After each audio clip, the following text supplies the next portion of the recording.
Thank you.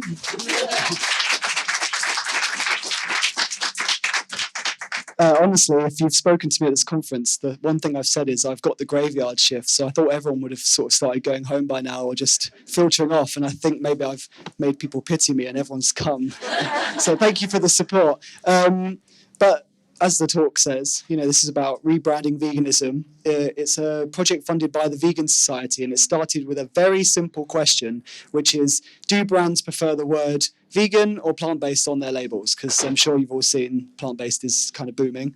But it kind of got a lot more interesting. Or maybe as an academic, I just overthought a very simple problem. So I'm going to take you through that journey a bit. And I also call this talk The Elephant in the Boardroom, because this is all about what people are talking about and what people aren't talking about in the brand decision-making spaces, i.e. the boardroom. And I'm going to talk you through five elephants. I don't expect you to remember all of them, but hopefully one of them will be of interest to at least everyone in the room. The first elephant is that brand managers are people too, and they do deserve our research and attention and our engagement. The second elephant is this concept of animal-eccentric branding, which I'll talk you through. The third elephant is this use of narratives, which we've heard a lot about, but also numbers, nudging, and negotiations. And we had a talk this morning that was a bit kind of like what I would call nudge theory in terms of using cognitive neuroscience as well.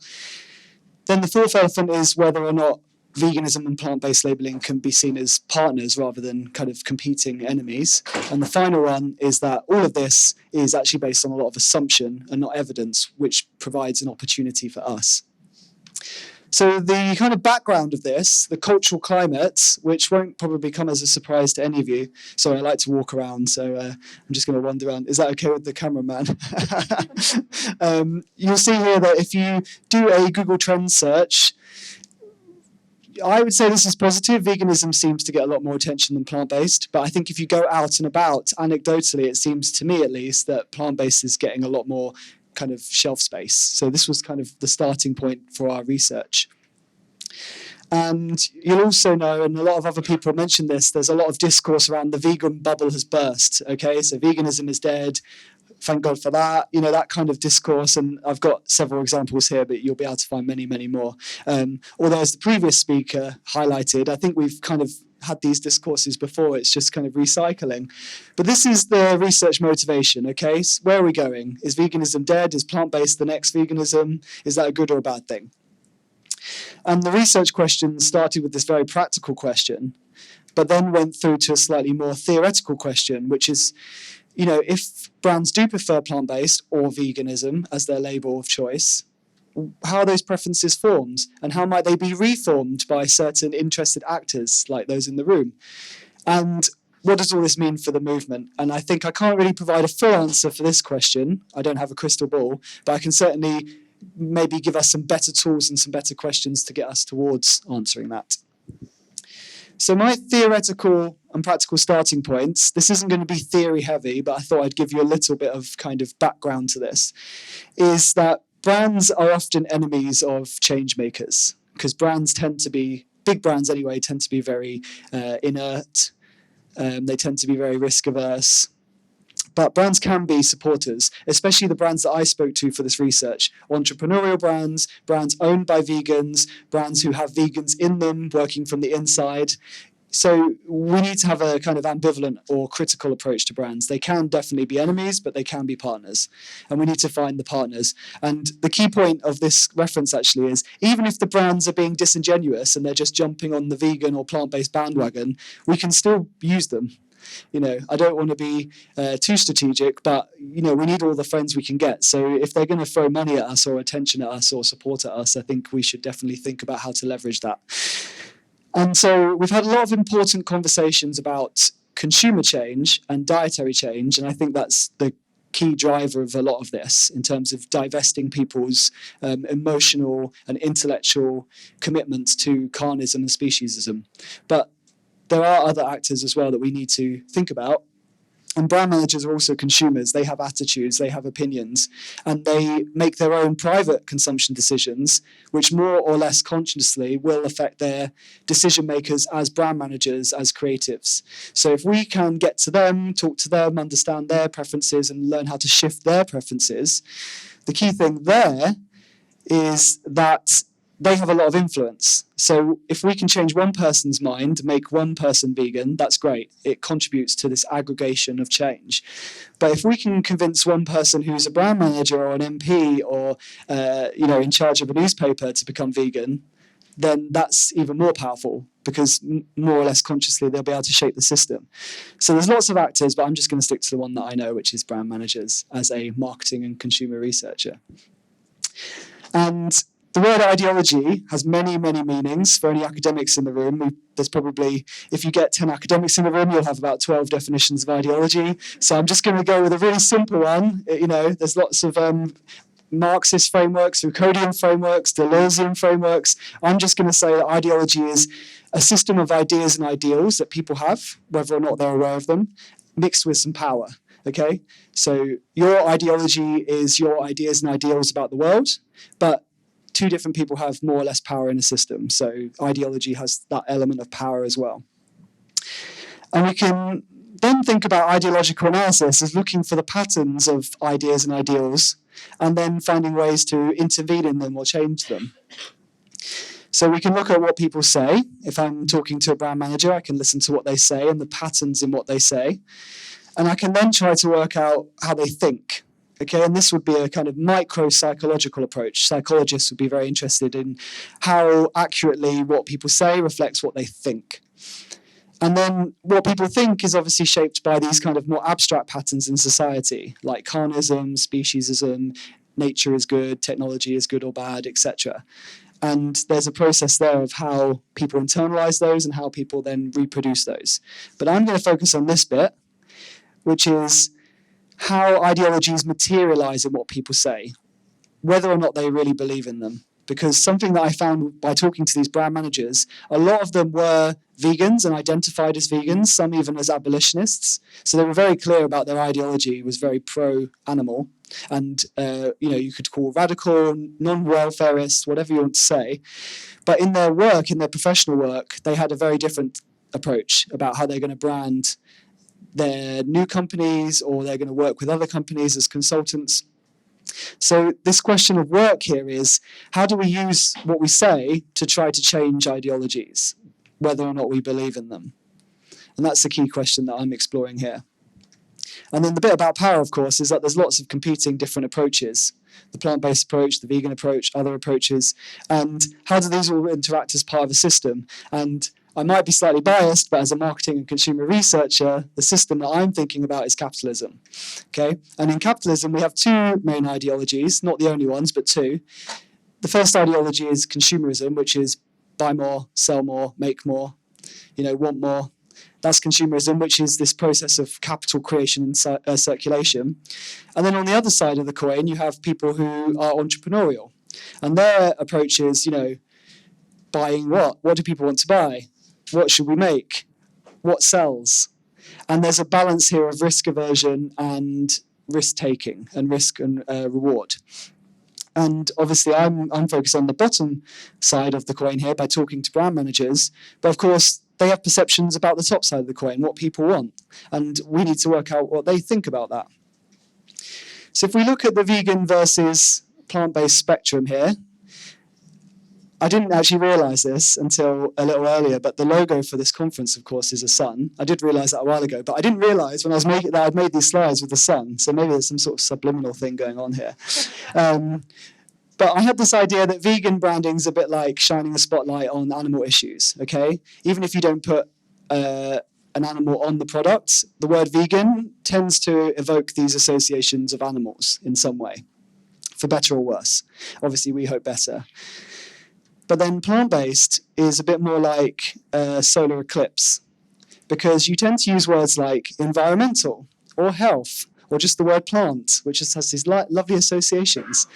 And you're kind of blocking out the core issue here. Maybe people might indirectly still associate animals in there as well, but you're definitely not talking about the animals as clearly as you were before.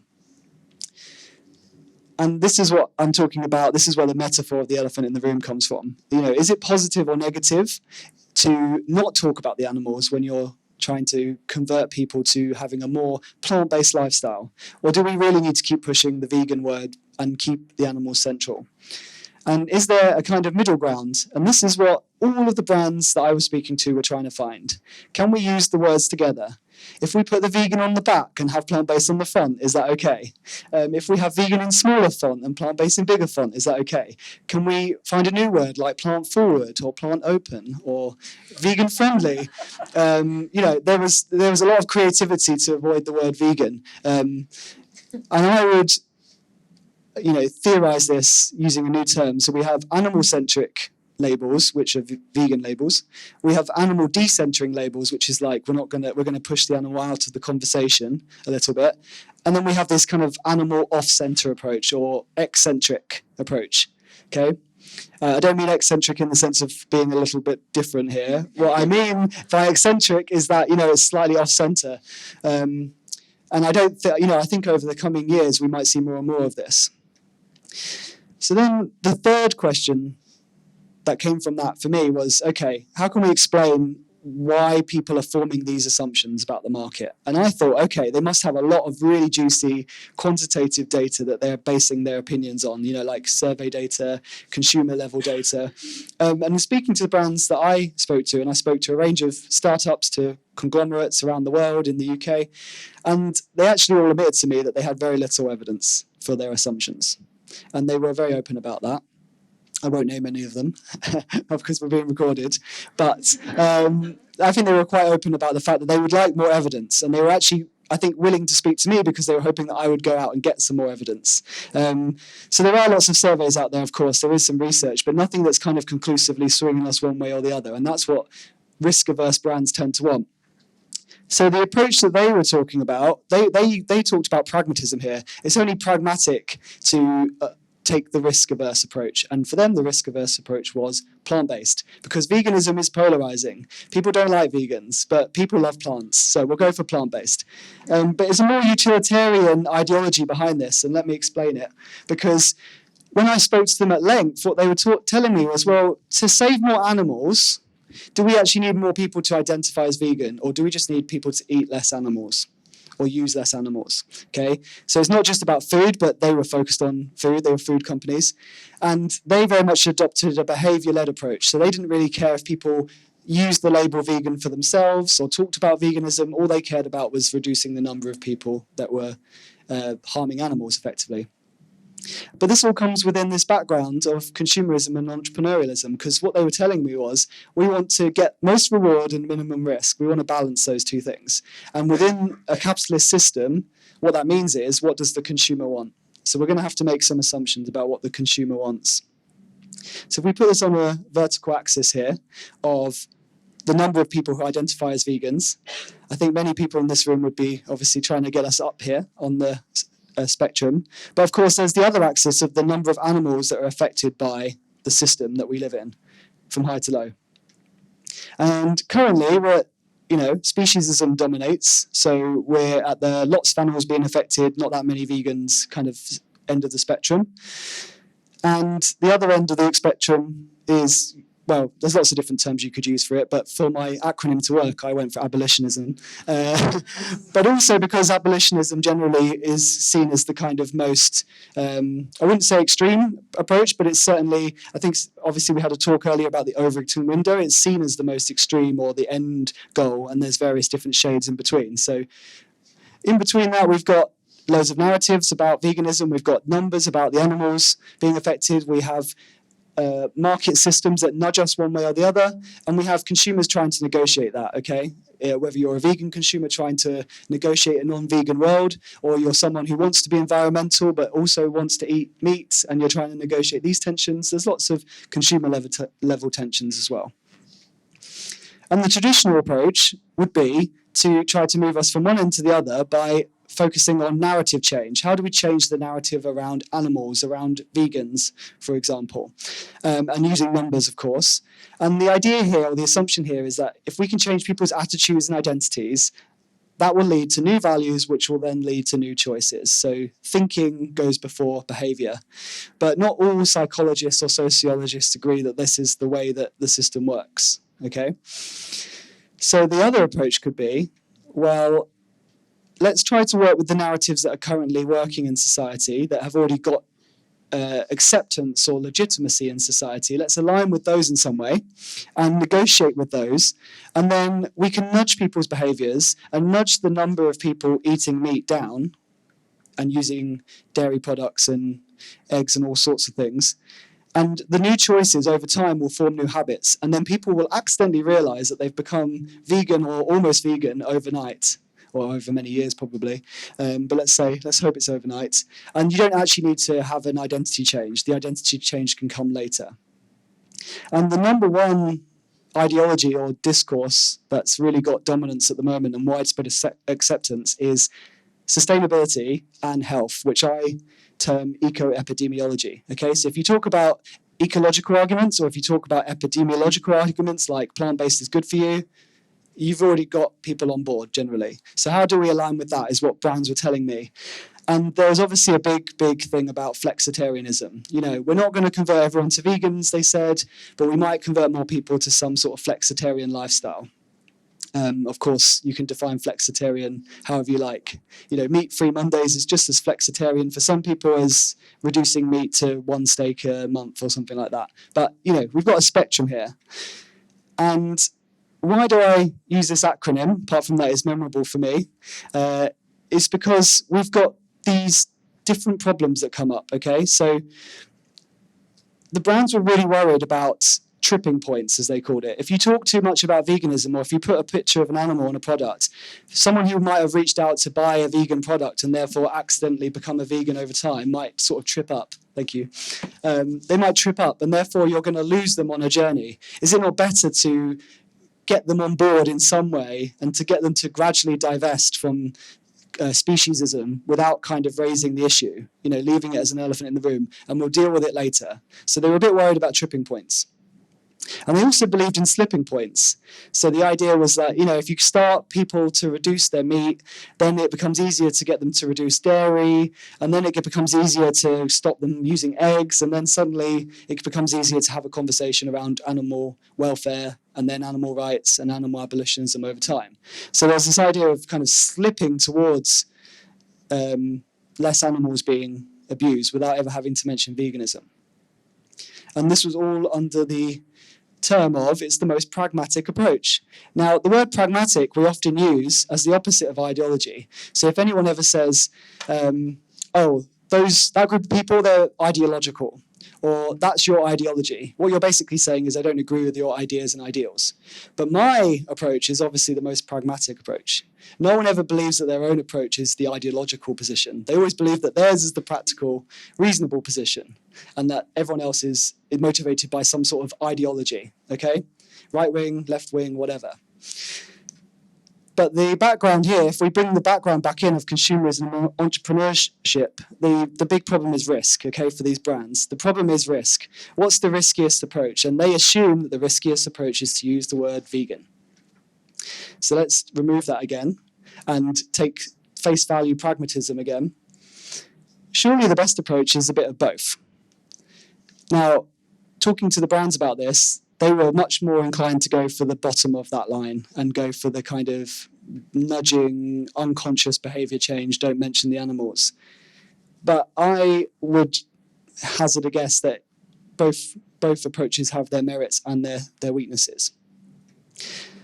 So then it brings me to this very practical question, which is the question that I don't have answers for, but hopefully some of you will have answers for, we can all begin to work towards having answers for, which is plant-based really a safer approach? Because if it's not a safer approach, then we can have a conversation around this And the good news is that brands do certainly seem receptive. As I said at the start, a lot of this is based on assumption or gut feeling or just kind of anecdotal evidence, stuff that they've read in the newspaper. They do want hard evidence, however that's defined. They want focus groups. They want survey data. They want academic research. And so there is an opening here for us to really have good conversations with brands that can shape how they approach this, and in turn shape how consumers see the world.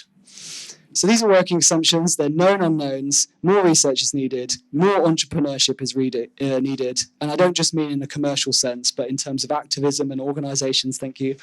And of course, more conversations are needed. So I think I need to do some more interviews. Anyone else doing research should certainly be interviewing brands if that's something that fits within your discipline. And repeat interviews, of course. These things change over time. We do need consumer-focused data. So if there's anyone who's got an organization who goes out and collects this kind of data, there are brands out there who really want that data. And we can substantiate their working assumptions. We can challenge them, or maybe we can nuance them. And we really need to talk about the effectiveness and trade-offs of both the approaches. So I don't want to just say that, oh, let's just do a bit of everything and it'll all work. The theme of this conference is that we need all different kinds of approaches. But I think also thinking critically, we need to ask, how do these different approaches interact with each other? And how can we make sure those interactions are synergistic rather than causing conflicts? And okay, this idea of tripping points and slipping points, is there any merit to that? Can we leverage that? Can we use that? And the final question is, what really works? Okay, what is going to work here? And I don't have an answer to that. And if it works, are there any moral hazards? And if we can work out that in advance, can we try to prevent those?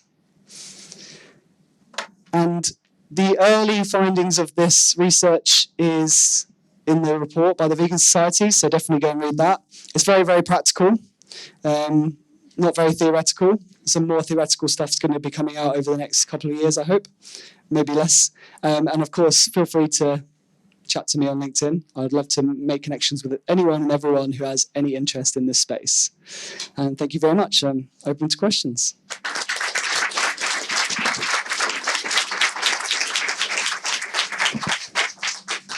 Thanks. That was actually a really good talk to follow after the vegophobia one. So yeah, does anyone have any questions? Cool. Hello, thanks for the talk. It was really interesting. Appreciated it. I just wanted to ask, off the back of the vegophobia talk, something that was brought up there was that the term vegan is offered more often than not associated with animals in the media and stuff. And so I was just wondering, this sort of assumption that a vegan label would get people to think about animals, do you think that is on solid ground? Well, I think from the theme of the talk, you probably can guess my answer is no. I mean, I was listening to the previous talk and I was thinking this myself, like, okay, this is interesting because all the brands I spoke to were like, vegan equals animals. But I am not so sure that necessarily people do think about that in the same way, or at least maybe in certain circumstances they do and in others they don't. So I don't think there's much of an evidence base. So certainly in my area that I don't see much research. So again, I think there's an opening here to say, oh, you assume this? Well, actually, I've done some research and we can show you this, this, and this under these conditions, under those conditions, and have a more evidence-based approach and keep veganism as part of the conversation in that way. So yeah, or no, I think the answer is no. Yeah. Yeah, I was also just about to say, I think when you say the word vegan, probably think more of annoying vegans and not so much of animals. Because I think if you probably said plant-based and animal-friendly, people wouldn't have an issue with that, like evoking animals, because it's just nicer. Yeah, just wanted to mention, I'm from Germany, as people can probably tell. And a lot of brands actually using the word vegan in Germany, like we have that vegan V label with a lot of vegan, and they often use it in the front, like it's green and yellow. It's really ugly, but it really it stands out. And I just know, like, meat consumption has been going down for 15 years in Germany, so it hasn't really hindered that regard. While in the US, where brands usually never use vegan, but just plant-based and focus exactly what you say more on health and sustainability, like that doesn't seem to have worked out for the US because meat consumption is still on the rise. So just on a country level comparison, I would be also skeptical, like as you pointed out. Yeah, and I think from an ideological perspective or just a cultural perspective, it depends on what these different ideologies are interacting with. So in the US, you've obviously got a very individualistic culture, a health-focused culture in terms of the discourse. In the UK, you've obviously got a vegan-phobic culture, as we heard. Something that a lot of the brands said to me was they actually like the word vegan because it translates. Because in other languages, it doesn't have any kind of intrinsic meaning. So when you just see the logo, you're like, or the label, you're like, oh, that makes sense. But translating plant-based into various different iterations can cause all sorts of problems. So I think in some ways, the brands do prefer the simplicity and the utilitarianism of the word vegan, and they just want somehow for it to be expunged of any kind of risky cultural connotations or stereotypes. So again, the other approach that we could talk about is really what is the role of activists and people in the media in maybe challenging some of these stereotypes in order that the same word can have a very different meaning in 5 to 6 years and therefore be used by brands.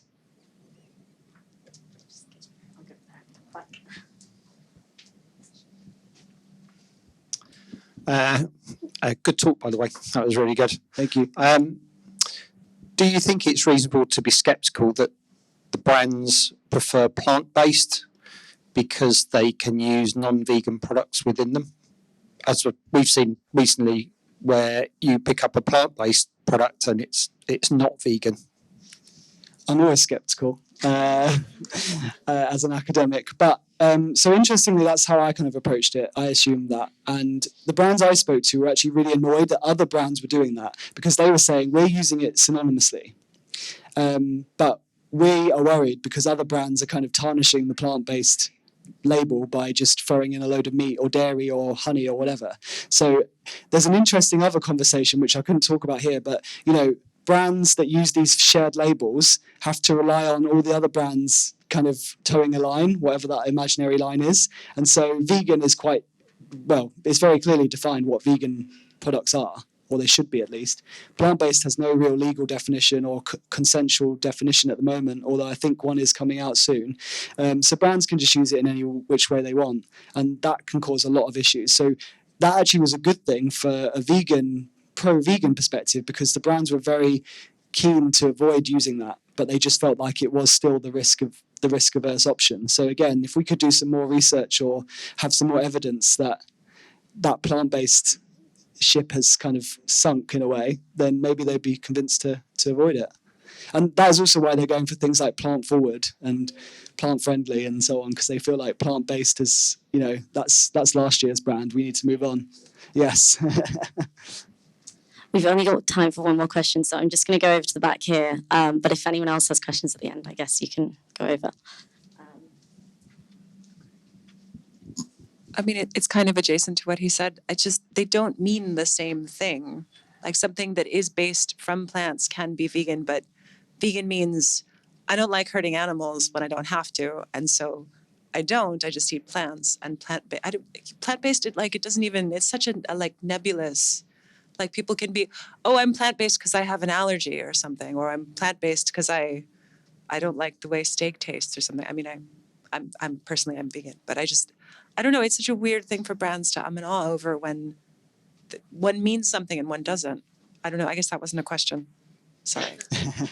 No, I mean, I totally agree, but the assumption is that nebulousness provide some interpretive room for the consumer, right? You can the idea was basically that a vegan will still go for plant-based if it's not got any animal products because that's what they want, but all the non-vegans won't be put off by it. Whereas if you have the product saying vegan on it, the brands assume that a non-vegan would say, oh, that's not for me because it's an identity marker. But interestingly, and this is something I'm exploring a bit further, there's a big difference between saying something's a product for a vegan and just saying it's a vegan product. If you can very clearly label something as like it's just a description of the product, it doesn't seem to switch anyone off. But if you brand it as your identity narrative, that this is a vegan brand and we're really pro-animals and so on, of course you will attract certain people, but then you will put off those people that don't identify with it.